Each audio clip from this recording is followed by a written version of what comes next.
Halo guys, Assalamualaikum warahmatullahi wabarakatuh.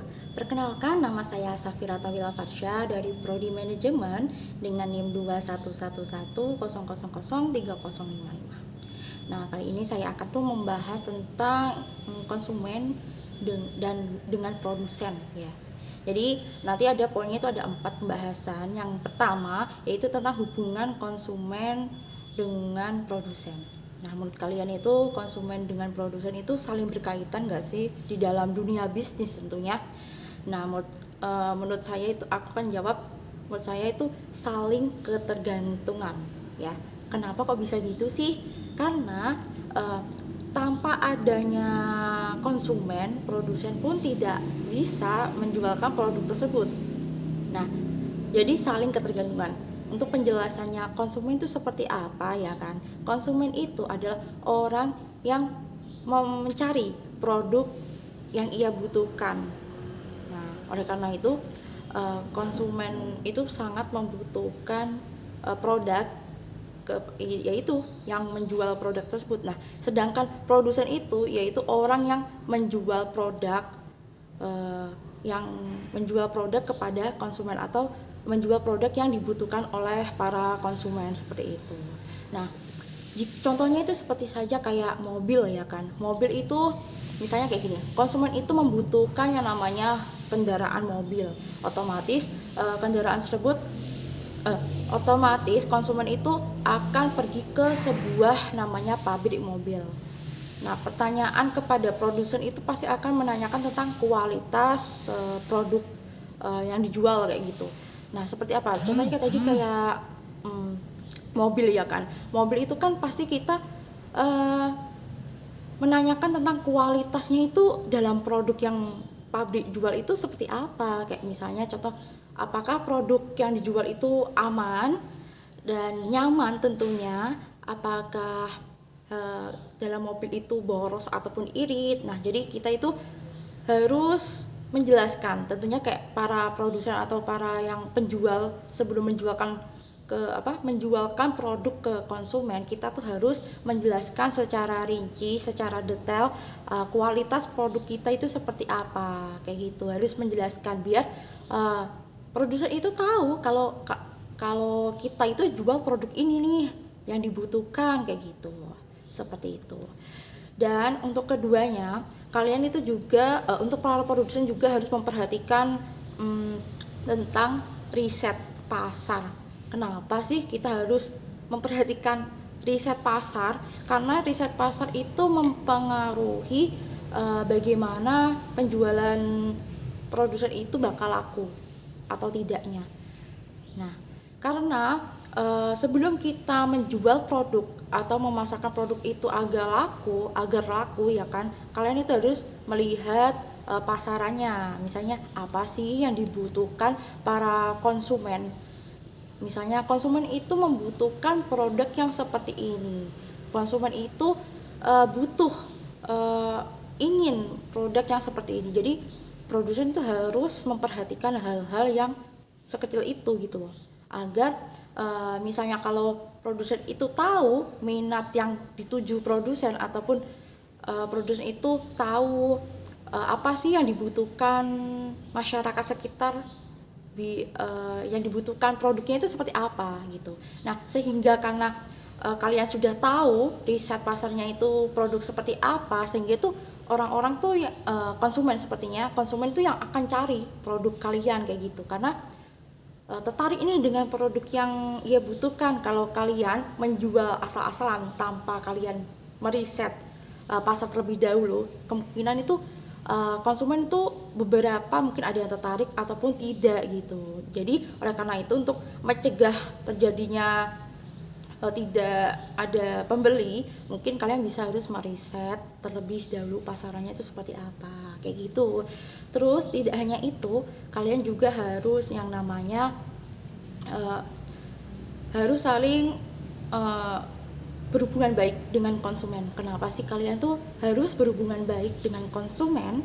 Ya karena emang dengan cara pelayanan yang baik, cara ramah tamah untuk menyampaikan ini loh produk kita, ini tuh kualitasnya itu seperti ini, kenyamanannya itu seperti ini, fungsinya itu seperti ini, sehingga itu dengan cara keramahannya, dengan cara kita logat yang bisa memperekspresikan, wah ini tuh emang benar-benar bagus nih. Jadi orang konsumen itu akan tertarik dengan produk yang kita jual, apalagi konsumen tahu itu produk yang kita inginkan dan dia butuhkan. Oleh karena itu kita harus memberikan hubungan yang baik sehingga terjadinya jual beli seperti itu. Dengan adanya dengan kalian untuk para produsen itu bisa memperhatikan hal-hal yang kecil itu bisa meningkatkannya mitra pada perusahaan tersebut, memberikan nama baik dan bisa mengunggulkan produk yang kita jual kepada konsumen seperti itu. Nah, selanjutnya saya akan membahas tentang teori pelayanan konsumen, yaitu seperti apa gitu, yang bertanggung jawab. Jadi kita bagaimana sih melayani konsumen secara bertanggung jawab itu seperti apa. Dan ini tuh banyak sekali di di daerah bisnis-bisnis itu banyak sekali yang jarang ngelakuin ini ataupun masih lupa dengan tanggung jawab seorang penjual kayak gitu. Itu banyak sekali yang sudah melakukan bisnis-bisnis kayak gitu. Mungkin karena dia asik dia asik menjual, akan tetapi dia tidak memikirkan hal-hal yang sekecil itu. Nah, contohnya kayak gini nih. Kebanyakan kalau para pembisnis itu pasti terjadinya komplain atau misalnya kayak gini contohnya. Para konsumen pasti ingin mengetahui produk tersebut, ya kan, pasti menanyakan ataupun komplain ataupun bertanya seperti itu. Nah, otomatis para penjual itu namanya produsen itu harus tahu tuh gimana sih cara untuk menyelesaikan permasalahan tersebut kayak gitu. Terus bagaimana kita itu bisa menjawab pertanyaan itu secara sigap dan cepat, sehingga itu konsumen kita tuh tidak usah menunggu-nunggu untuk bisa tahu, oh kayak gini loh produknya, cara penyelesaiannya seperti ini loh. Contohnya kayak gini ya, konsumen itu membeli produk di Shopee, ya kan. Nah, akan tetapi produknya itu lama banget tidak sampai rumah, sehingga otomatis konsumen pun pasti akan menginformasikan kepada penjual tentunya, ya kan. Nah, lebih baiknya itu penjual itu harus sigap ataupun merespon secara cepat yang dikomplainkan oleh customer tersebut ataupun konsumen tersebut. Kenapa? Karena berikan rasa kayak, wah ini tuh pelayanannya bagus banget nih, pelayanannya ramah nih, cepet banget gitu. Nah, dan kalian itu juga melayani dengan secara sigap juga tentunya, itu dengan cara ramah tamah, senyum, dan secara sabar juga. Karena terkadang ada juga yang customer itu yang suka udah marah-marah duluan. Jadi kalian sebagai penjual juga tidak boleh yang namanya kayak langsung marah-marah, itu tidak boleh. Harus sabar, tenangkan. Gimana caranya itu kita itu bisa menyelesaikan permasalahan sehingga konsumen itu tuh bakal puas dengan pelayanan kita gitu. Nah, dengan cara tanggung jawab tersebut itu berikan rasa kayak puas kepada konsumen. Jadi dia itu ada yang namanya kepuasan, sehingga produk kita itu bakal akan dibeli lagi gitu loh. Karena kita itu bisa melayani tentang produknya dia, melayani penjualan yang dibeli oleh customer tersebut, sehingga dia merasa puas nih karena dia beli di sini kok ternyata pelayanannya bagus, bertanggung jawab atas solusi atau permasalahan yang terjadi pada produk tersebut. Nah, seperti itu. Dan juga pelayanannya kita itu juga bisa menawarkan yang namanya kayak pelayanannya itu seperti kayak menawarkan, misalnya ada kerugian dalam, misalnya gini ya, dalam perjalanan produk pengiriman misalnya kayak gitu ya kan, itu biasanya terjadinya ada kerusakan ataupun ada kekurangan barang. Nah, itu sebagai para penjual itu juga harus bertanggung jawab untuk mengganti ataupun menyelesaikan permasalahan yang terjadi pada saat itu juga. Jadi kalian itu harus sigap lah ya untuk memberikan kepuasan, itu yang paling utama ya kan. Selanjutnya saya akan membahas tentang hak perlindungan terhadap konsumen. Gimana sih bagaimana kita mendapatkan hak perlindungan terhadap konsumen itu seperti apa ya kan. Jadi konsumen itu mempunyai hak untuk mendapatkan perlindungan, seperti contohnya itu kayak gini, di dalam kayak promosi jual beli di platform gitu ya kan, itu pasti terjadinya adanya kayak dia itu sudah menjelaskan detail produknya itu seperti ini. Misal contohnya ya, di situ ada promosi yang namanya promosi gelas kayak gini, botol ya kan. Di situ sudah dijelaskan kalau produknya itu anti pecah, terus warnanya hijau, terus ini itu bisa tahan panas, tahan dingin kayak gitu. Diserta di deskripsinya itu menjelaskan produk ini tuh bagus dan yang kita butuhkan, misalnya kayak gitu. Nah, sebagai konsumen itu berhak loh untuk mendapatkan jika ini produk ini itu tidak sesuai ekspektasi kita, itu berhak untuk komplain atau mengajukan kompensasi, contohnya kayak gitu. Jadi konsumen itu berhak untuk mendapatkan yang namanya perlindungan ketika produk itu sebelum dijual akan berdampak atau kan merugikan untuk diri konsumen tersebut. Nah, itu bisa dikomplain ataupun punya hak lah seperti itu. Nah, ada beberapa contoh hak yang kita harus pelajari tentunya. Yang pertama, hak konsumen itu bebas untuk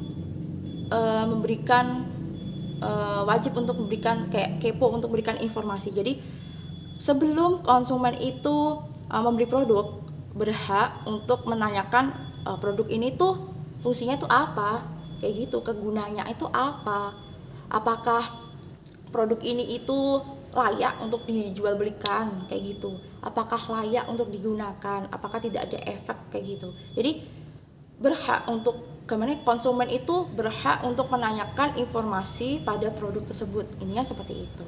Yang kedua, nah, konsumen itu juga hak untuk memilih produknya. Jadi konsumen itu tidak mau yang namanya dibebani ataupun dipaksa, ya kan? Karena misalnya ada juga yang itu misalnya produsen itu menawarkan produk, contohnya itu ya, menawarkan produk kepada konsumen. Itu banyak sekali. Karena saya juga pernah itu yang namanya ditawarkan produk itu. Akan tetapi saya itu tidak minat dengan yang namanya produk tersebut. Tapi juga ada beberapa yang produsen itu ada kayak maksa gitu loh, ingin suruh beli, itu tidak boleh ya. Karena itu bikin konsumen itu tidak merasa nyaman. Jadi konsumen itu berhak untuk memilih produk yang dia inginkan, karena tidak semua penjual itu cocok dengan yang kita butuhkan dalam konsumen, seperti itu. Nah, yang ketiga, konsumen itu mempunyai hak yang namanya perlindungan. Kenapa sih konsumen itu punya hak perlindungan? Karena jika terjadinya penjual belian atau bisnis itu ada merasa merasa dari salah satu pihak konsumen itu merasa dirugikan ataupun ditipu, itu berhak untuk melaporkan ke pihak berwajib jika itu tidak segera ditangani, seperti kayak gitu. Jadi berhak kok atas yang ditimpa mereka. Jadi kalau misalnya kalian konsumen merasa ada yang merasa dirugikan, kalian bisa juga komplain ke pihak penjualnya terlebih dahulu. Jika misalnya penjual tersebut tidak ada respon, kalian bisa ke jalur hukum karena itu. Jadi oleh karena itu, setiap penjual itu harus memperhatikan hal-hal kecil, kayak misalnya sebelum penjual itu menjualkan produk ke masyarakat atau produk ke konsumen, kalian itu harus memperhatikan ini tuh apakah layak untuk diperjualbelikan, apakah layak untuk dikonsumsi, apakah layak tidak ada beracunnya, atau misalnya kalau dalam produk makanan ya, kita harus memperhatikan apakah itu higienis ya kan, apakah itu tidak ada zat yang beracun untuk membunuh saraf-saraf atau zat gizi pada tubuh kita. Contohnya seperti itu saja. Jadi kita harus memperhatikan hal-hal yang kecil saja seperti itu. Jadi untuk para konsumen juga harus berhati-hati. Oleh karena itu kita harus memilih penjual yang sesuai yang kita inginkan seperti itu. Terus kita juga mempunyai hak yang namanya kompensasi. Nah, kenapa sih kita itu mempunyai hak kompensasi? Karena terkadang itu misalnya kita itu sudah men-check out barang ya, contohnya kayak gitu, kita itu sudah men-check out barang, akan tetapi produk tersebut itu tidak sesuai ekspektasi kita, tidak, misalnya gini, barangnya itu mahal tuh ya kan, akan tetapi dalam deskripsinya itu katanya tuh bahannya lembut, contohnya gitu, terus bisa nyerap keringat, terus teksturnya itu gak kasar, tebel, kainnya tuh tebel, dengan harga misalnya 200.000 ke atas. Akan tetapi yang datang produknya itu tidak sesuai, atau jadi konsumen itu merasa tidak puas, merasa kecewa karena kok tidak sesuai ya dengan yang kebijakan ataupun tertera dalam deskripsi penjualan tersebut. Nah, itu tuh harus diperhatikan. Oleh karena itu, dengan adanya hak-hak perlindungan itu, para produsen itu harus memperhatikan lebih lagi untuk meningkatkan kualitas produk pada penjualan. Terutama kita itu harus memperhatikan rasa nyaman dan kepuasan terhadap para konsumen, ya kan? Itu sangat penting sekali. Apalagi pada era sekarang ya kan. Kalau kalian tidak memberikan rasa puas ya kan, itu tuh customer tersebut bakal kabur karena dia tidak merasa nyaman, dia juga tidak merasa membutuhkan produk yang tidak sesuai yang dia harapkan, seperti itu, agar tidak terjadinya komplain atau membuat citra perusahaan tersebut tidak baik, seperti kayak gitu. Selanjutnya saya akan menjelaskan tentang bisnis dan perlindungan terhadap konsumen. Apa sih bisnis dan perlindungan terhadap konsumen itu seperti apa? Nah, jadi itu bisnis itu jika tidak ada bisnis, kalau tidak ada konsumen, itu tidak akan terjadinya penjual beli. Jadi tidak akan juga bisnis itu akan berkembang, ya kan? Jadi emang bisnis itu saling berkaitan satu sama lain dengan konsumen.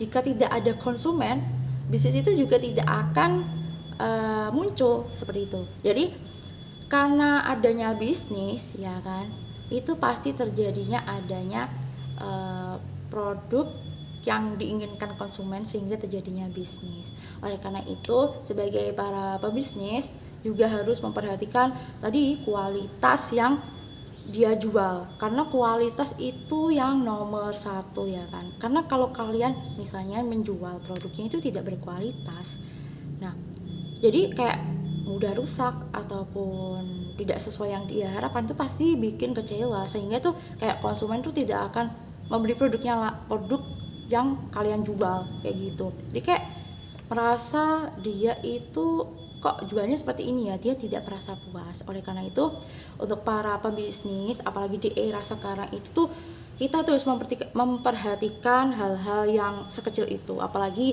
dalam dunia pebisnisan itu harus dengan cara kayak pemasaran kayak gitu, itu juga wajib ya. Pemasaran dalam pebisnis itu dengan cara melalui YouTube, ya kan, melalui influencer ataupun kita bekerja sama dengan selebritis ataupun dengan TikTok. Apalagi TikTok, YouTube itu lagi marak-maraknya. Dengan Dengan cara itu tuh bisa meningkatkan kualitas ataupun meningkatkan penjualan dalam produk yang kita jual kepada konsumen, sehingga konsumen itu suka gitu. Dan tidak lupa memberikan rasa aman dan nyaman. Kenapa sih kita harus memberikan rasa nyaman dan aman? Karena banyak juga platform-platform yang kayak dia tuh menjual yang tidak, yang sebenarnya itu membahayakan. Contohnya kayak gini, terjadinya penipuan itu banyak sekali. Dan aku pernah juga terjadinya misalnya aku menjual, misalnya aku tuh membeli produk di IG ya kan, dengan harga 1 juta. Akan tetapi aku tahu itu produknya itu harga yang tidak sesuai pasaran yang umumnya produk tersebut, misalnya kayak gitu. Nah, karena aku tertarik dengan produk yang sama, harga yang fantastik ya kan, mungkin kategori itu murah ya kan. Jadi aku tergiur tuh, sehingga terjadinya itu merugikan satu sama lain, bisa terjadinya penipuan.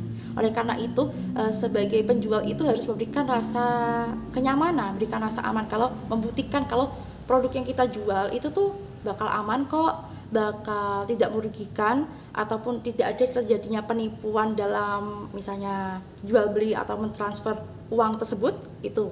Jadi kita harus memperhatikan hal-hal sekecil itu, dan tidak lupa kita juga harus memperhatikan tentang harganya juga yang dominan, sesuai gak sih dengan kriteria konsumen itu. Jadi kita juga harus memperhatikan pasaran tadi, juga harus berikan kenyamanan, memberikan rasa aman, kepuasan. Jadi sangatlah penting. Apalagi di era sekarang, kalau kalian tidak memperhatikan hal-hal kecil itu tuh kayak kalian tuh juga bisa bersaing, bisa disaingin dengan di era sekarang. Apalagi di era sekarang itu mainnya itu sosial media ya kan, pinter-pinter tuh sosial medianya, terus dia tuh bisa caranya menarik perhatiannya para konsumen kayak gitu. Jadi kalian juga harus memperhatikan bagaimana produsen itu memberikan informasi secara detail, itu perlu banget ya. Dan jangan mempalsukan produk yang kita jual, itu tidak boleh karena merugikan. Dengan adanya kita memalsukan produk yang kita jual dalam produsen itu kepada konsumen, sehingga itu tadi konsumen itu berhak loh untuk memberikan kompensasi, ataupun bisa malah menjalur ke arah hukum.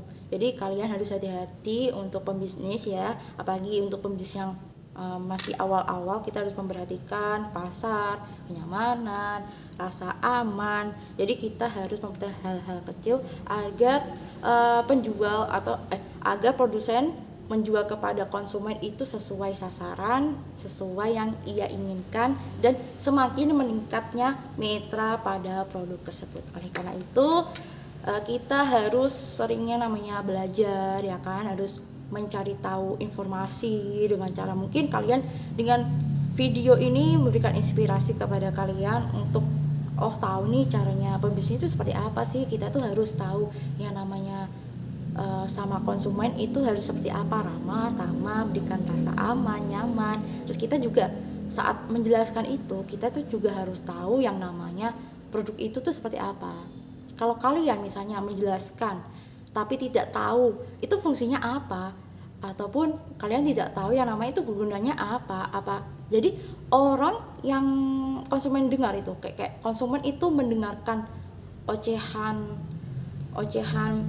produsen yang tidak tahu produk tersebut atau tidak memahami produk tersebut, itu merasa tidak yakin dengan produk yang kalian jual. Jadi kalian juga harus memperhatikan hal itu juga ya. Jadi semoga video ini bermanfaat buat kalian. Terima kasih. Wassalamualaikum warahmatullahi wabarakatuh. Thank you for watching. Bye bye.